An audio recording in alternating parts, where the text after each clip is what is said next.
Hello hi, this is Bhargavi. ఈరోజు మన ఛానల్లో టమాటా రోటి పచ్చడి ఎలా చేసుకోవాలో చూద్దామండి. ముందుగా 4-5 పచ్చిమిరపకాయలు తీసుకున్నాను.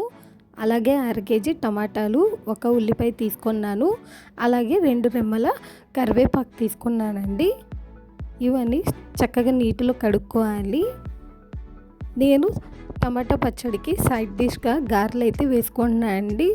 ముందుగానే 2 గంటల ముందు మినపప్పు అయితే నానబెట్టేశాను. కడిగి కూడా పెట్టేసుకున్నా అండి పక్కన. ఇప్పుడు టమాటో పచ్చడి ఎలా పట్టుకోవాలో చూద్దాము. ముందుగా స్టవ్ వెలిగించాలి. ఇప్పుడు టమాటాలు మసాలా వేయించుకోవడానికి ఒక ప్యాన్ పెట్టానండి. ఇప్పుడు గిన్నె వేడెక్కాక కొంచెం నూనె అయితే వేసుకోవాలండి. మసాలా వేయించుకోవడానికి కాబట్టి కొంచెం నూనె అయితే సరిపోయిద్ది. నూనె వేడెక్కింది. ఇప్పుడు ఇందులో కొంచెం జీలకర్ర వేసుకుందాము. ఇప్పుడు 4-5 పచ్చిమిరపకాయలు వేద్దామండి. అలాగే ఒక ఉల్లిపాయ అన్నాను కదా, ఉల్లిపాయని సన్నగా తరుక్కొని వేసుకోవాలి. అలాగే కరివేపాకు కూడా వేసుకుందాము. ఒక 4-5 వెల్లుల్లి రెబ్బలు వేసుకోవాలండి.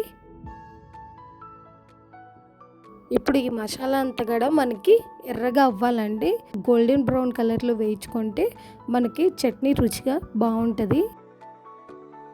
ఈ మసాలా అనేది సన్న మంట మీదే వేయించుకోవాలండి. హై ఫ్లేమ్ అనేది పనికిరాదు. సన్న మంట మీద వేగితేనే మసాలా అంతా కూడా చక్కగా వేగుతుంది.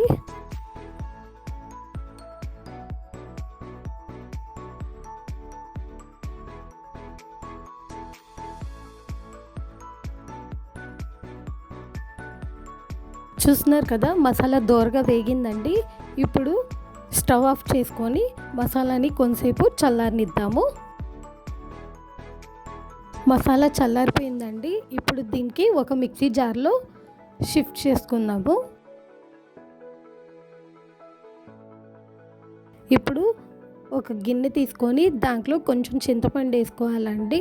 టమాటా పచ్చడి కాబట్టి ఆల్రెడీ టమాటాల్లో పులుపుతనం ఉంటుంది కాబట్టి 2 పిక్కలు అయితే సరిపోయిద్ది చింతపండు నానేసుకున్నాను. ఇప్పుడు 1/2 కేజీ టమాటా కూడా నేను కట్ చేసి మళ్ళీ స్టవ్ వెలిగించి టమాటాలను అయితే వేయించుకుంటున్నాను. ఈసారి టమాటా వేయించుకోవడానికి నూనె అయితే అవసరం లేదండి.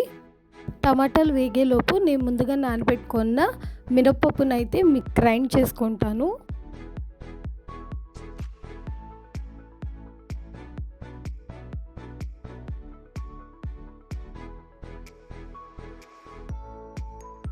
గారెల పిండి రెడీ అయిపోయిందండి. అలాగే టమాటాలు కూడా కొంచెం వేగాయి. ఇంకొంచెం వేగాలి. మనకి టమాటాలన్నీ కూడా కంప్లీట్గా సాఫ్ట్గా అయిపోవాలండి దగ్గరగా.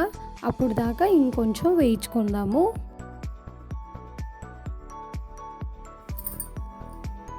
టమాటాలు కూడా చక్కగా దగ్గరగా ఉడికిపోయిందండి. చూస్తున్నారు కదా. ఇప్పుడు స్టవ్ ఆఫ్ చేసుకొని కొంతసేపు చల్లారనిద్దాము. ఈ లోపల మనం మిక్సీ జార్లో వేసుకున్న మసాలాలోకి ముందుగా నానబెట్టుకున్న చింతపండు వేసుకుందాము. అలాగే ఇప్పుడు చల్లారిన టమాటా కూడా మిక్సీ జార్లో వేసుకోవాలి.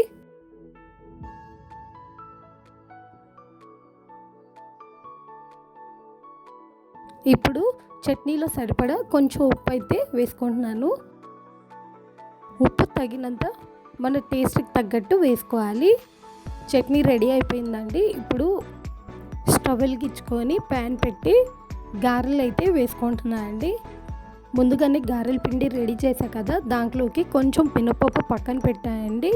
మినపప్పు మనకి గారెల్లోకి మధ్య మధ్యలో తగులుతూ ఉంటే క్రంచీగా చాలా బాగుంటుంది. పిల్లలు అయితే బాగా ఎంజాయ్ చేస్తారు. మీరు కూడా ఎప్పుడైనా ట్రై చేయండి. నూనె వేడెక్కింది. గారెలు కూడా వేసేసుకుంటున్నాను. ఈ రోటి పచ్చడి అనేది మనకి అన్నంలోకి కూడా చాలా బాగుంటుందండి. వేడి వేడి గారెలు రెడీ అండి. నేను చేసిన టమాటా రోటి పచ్చడి ఎలా ఉందో మీరు కూడా తప్పకుండా ట్రై చేసి కామెంట్ చేయండి. మరొక వీడియోలో మళ్ళీ కలుద్దాం. Stay tune to for more vlogs.